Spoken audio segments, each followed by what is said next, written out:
is Claire. It all started last winter when I was cleaning out the attic, dusting off old family albums that hadn't been opened in years. The ones my mom kept safe in those thick leather covers with our family name written in gold across the spine. And when I opened the first album, I felt that odd rush of nostalgia, the smell of old paper and faint perfume clinging to the pages.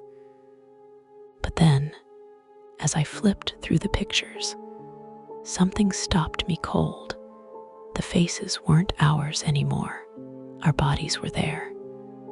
The same clothes, the same background, but the faces, the smiles, even the eyes, they belonged to strangers, like someone had gone in and replaced our memories. I blinked, thinking maybe it was the light or some weird printing error. But when I looked closer, I saw my own face in one photo, twisted into an unfamiliar woman's smile. The kind of smile that doesn't reach the eyes. And my mother, her picture showed a woman I'd never seen before wearing her clothes, standing beside my father, who now looked like some hollow, blurred man. It didn't make sense. I ran downstairs and called out for my mom, asking if she'd ever seen the photos before, and she laughed, brushing me off, telling me that maybe I was tired. But when I handed her the album, her laughter faded and her hands began to shake. She said, "Claire, where did you get this?" And when I told her it was from the attic, she whispered, "We burned these years ago." I froze because I knew she wasn't lying. I remembered the day we'd burned the damaged photos after the basement flooded years back. I could still smell the smoke that clung to the house that night. Yet somehow, the same albums were back, perfectly preserved, except the faces weren't ours anymore. That night, I couldn't sleep. Every time I closed my eyes, I saw those strange people looking back at me, their eyes following mine like they were aware of me watching them. And I swear, one of them, one who looked vaguely like me, seemed to smirk the longer I stared. The next morning, I went back to the attic to see if maybe I was losing it. Maybe I'd imagined the whole thing. But the albums were still there, sitting neatly on the floor like someone had just placed them. And the faces, they were even clearer than before, sharper, like the photos were alive. And when I touched the page, I could feel warmth under my fingertips, a faint pulse like a heartbeat trapped inside paper. I threw the book shut and ran downstairs, but my mom was gone, her phone on the counter, her jacket missing, and only a single photograph sitting where she'd been. In it, I saw her standing with the same strangers from the album, smiling peacefully, as if she belonged with them. I called my dad at work, but when he answered, his voice sounded off, lower, heavier, almost robotic. And when I asked where Mom was, he said, "She's home with us." That phrase sent a chill down my spine, because he wasn't home, and I could hear multiple voices whispering faintly behind him, none of which sounded human. I hung up and locked every door in the house, grabbing my phone to call the police. But before I could dial, I saw the wallpaper on my phone. It wasn't my family photo anymore. It was the same strangers standing in our living room, looking straight at the camera. The timestamp showed it had been taken 5 minutes ago. I dropped my phone and screamed, running to the window to look outside. And there, across the street, in the reflection of a car window, I saw them, 5 figures standing motionless in front of my house, wearing our faces now, perfect replicas, except their smiles were wrong, stretched too wide, their eyes glassy and hollow. And before I could react, the lights in the house flickered, and every framed picture on the wall began to shift, the faces inside melting and reforming into theirs, replacing every trace of us like we were being erased from existence itself. By nightfall, I barricaded myself in the basement, holding a flashlight and the one photo that hadn't changed yet, a picture of me as a kid holding my mom's hand on the beach. Our faces still real, still ours, and I stared at it, whispering, "Please don't change," over and over like a prayer. But slowly, as the hours passed, I watched my reflection in that picture begin to move, her head tilting slightly, her smile growing into something foreign, something sinister. And I realized it wasn't just photos. They were replacing us in every form, memory, and record. I checked my phone gallery, and every video had been altered too. Voices distorted, laughter replaced with faint whispers that said my name in tones I didn't recognize. Then came the knocking upstairs, slow, deliberate, like someone was testing the door.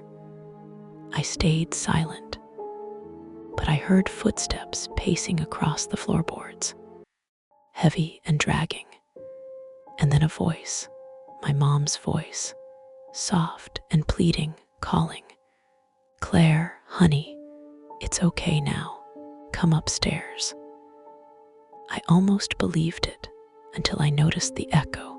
It wasn't coming from the ceiling. It was coming from the walls around me. Like the house itself was mimicking her. I whispered, "You're not her." And everything went silent. Then the lights flickered again, and I could see faint shadows through the cracks of the basement door, moving in slow jerks, like marionettes controlled by unseen hands.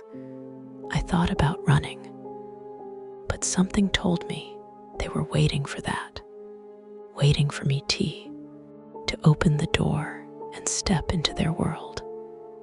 And when I looked down again, the last real photograph in my hand had changed completely. The beach was gone, replaced by a dark forest, and the girl, me, was no longer smiling.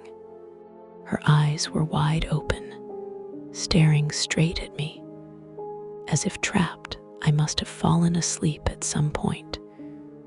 Because when I woke up, the air felt heavy, the silence unnatural. And when I looked at my phone, the date had changed to a day I didn't recognize. October 31st, 2031. But that couldn't be right, because it was only March. I climbed upstairs cautiously, but the house was different, everything slightly off. The furniture rearranged, the walls painted a dull yellow I'd never seen before, and the smell like damp earth and rot hung thick in the air. I called out, "Mom," but no one answered. I walked into the living room, and my heart stopped, because sitting on the couch were people who looked exactly like us, me, Mom, and Dad, laughing together like a perfect family. Except I was standing right there, watching, and none of them looked up. I took a step forward, and the fake me turned her head slightly, smiled, and whispered, "You shouldn't be here." I screamed and backed away, knocking over a photo frame. And when I looked inside it, the reflection wasn't mine anymore. It was hers, the fake version, smiling wider than ever. I ran outside, but the neighborhood wasn't real either. The sky was gray, the air thick and humming, every house identical, and every window filled with faces watching me, not moving, just staring. I knew then that I wasn't in my world anymore, that maybe the photos weren't just changing us, they were pulling us in, one by one. I wandered for what felt like hours, maybe days, calling out for anyone who could hear me. But all I could hear was faint laughter echoing through the fog, sometimes sounding like my voice, sometimes like my mother. And the deeper I went, the more distorted everything became, until the streets folded into themselves, like the town was looping endlessly. Then I saw it, the photo album, lying open on the ground, glowing faintly, each page showing scenes from my life. Except now I wasn't in them. The strangers were, living my memories, wearing my clothes, sleeping in my bed. And I felt something behind me, breathing down my neck, whispering, "You had your turn." I turned around and saw her, the other me, standing inches away, her skin pale, her eyes black, and she said, "We just needed a body." Before she reached out and touched my face, I felt a freezing rush through my body, and the world dissolved into static. When I woke up again, I was back in my room, sunlight streaming through the curtains, everything normal, or so I thought, until I saw the framed photo on my dresser, showing the other me smiling, standing beside my parents, while my reflection in the mirror behind them was fading, piece by piece. Now I live in constant fear, unable to trust mirrors, photographs, or even the memories in my own mind. Every reflection, every image feels like it's watching, waiting for the right moment to replace what's left of me. I've tried destroying every camera, every picture in my house, but new ones keep appearing, sometimes in my phone gallery, sometimes printed on paper and slipped under my door. And every time, the faces look more real, more alive, while mine feels less so. My skin colder, my eyes emptier. I don't know how much longer I have before they finish the process, before I become just another face in the photograph, smiling forever while someone else takes my place. And if you ever find an old photo album in your attic, one you don't remember owning, don't open it, don't touch it, don't even look at it. Because once they see you, once they know your face, it's already too late. And maybe, someday soon, when you scroll through your own pictures, you'll notice that one of the faces doesn't look quite right. Maybe the smile is a little too wide. Maybe the eyes follow you a little too long. And when that happens, just remember my voice.